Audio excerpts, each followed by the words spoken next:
Season 3 of The Lord of the Rings begins as the darkness of Mordor stretches far across Middle-earth. The eye of Sauron burns with fury upon his dark tower, and all free peoples feel the growing weight of his shadow. Hope flickers like a candle in a storm.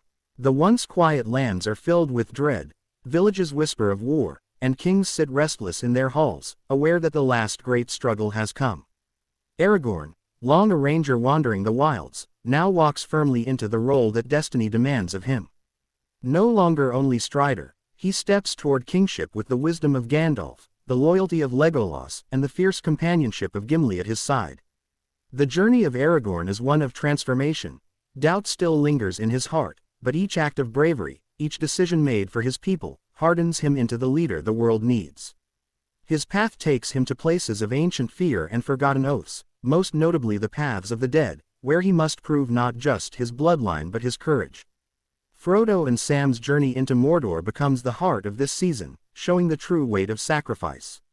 Every mile burns their strength away, yet Sam's unyielding love for his friend keeps them moving forward. Frodo grows more fragile with each passing day as the ring coils around his mind like a serpent. The whispers of power echo in his heart, drowning out hope. Sam often carries him, both in spirit and in body, showing that friendship can be stronger than the darkest of evils. Following them is Gollum, torn between his twisted devotion to the ring and the flickering moments of his old self. His character adds a thread of tragedy. He is a mirror of what Frodo might become if he cannot resist. Meanwhile, Gondor stands on the edge of destruction. Minas Tirith, the white city carved in stone, prepares for war, its walls gleaming beneath the gathering storm.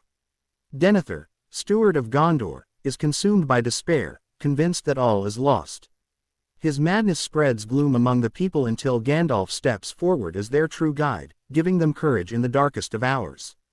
When the great armies of Mordor arrive, the ground shakes with their approach, legions of orcs, siege towers, trolls, and the terrifying Nazgul on their fell beasts. The Battle of Pelennor Fields becomes one of the greatest in the history of Middle-earth. Amidst fire and ruin, men and women fight with unyielding spirit. Eowyn, shield maiden of Rohan, faces the Witch King in a moment of breathtaking bravery, proving that courage can shatter prophecy itself. Aragorn's return with the army of the dead becomes a turning point. From the haunted mountain, he brings forth an unstoppable force, spirits bound by broken oaths, now released by his command. Their arrival on the battlefield sweeps through Sauron's legions like a storm, scattering the forces of evil and igniting hope where none remained. At last, Aragorn stands not only as the heir of Gondor but as the king it has long awaited. Yet victory in battle is not the end. Sauron's power lies in the ring, and so the true climax rests on the shoulders of Frodo and Sam. Worn to shadows of themselves, they crawl across the ashen plains of Mordor. The air is heavy with ash, the land broken and barren, filled with fire and poisonous fumes. Every step toward Mount Doom feels like an eternity. At the fiery cracks of Orodruin, Frodo at last falters. The ring claims him fully, and he cannot let it go. At that moment, it is Gollum's obsession that fulfills fate. In his desperate hunger, he seizes the ring, only to stumble and fall into the flames. The ring melts into nothing, and with it, the power of Sauron is utterly destroyed. His fortress crumbles, his armies scatter in panic, and the Dark Lord is ended forever. The world is saved, yet the victory feels deeply bittersweet. Frodo is scarred, his soul carrying wounds no healer can cure.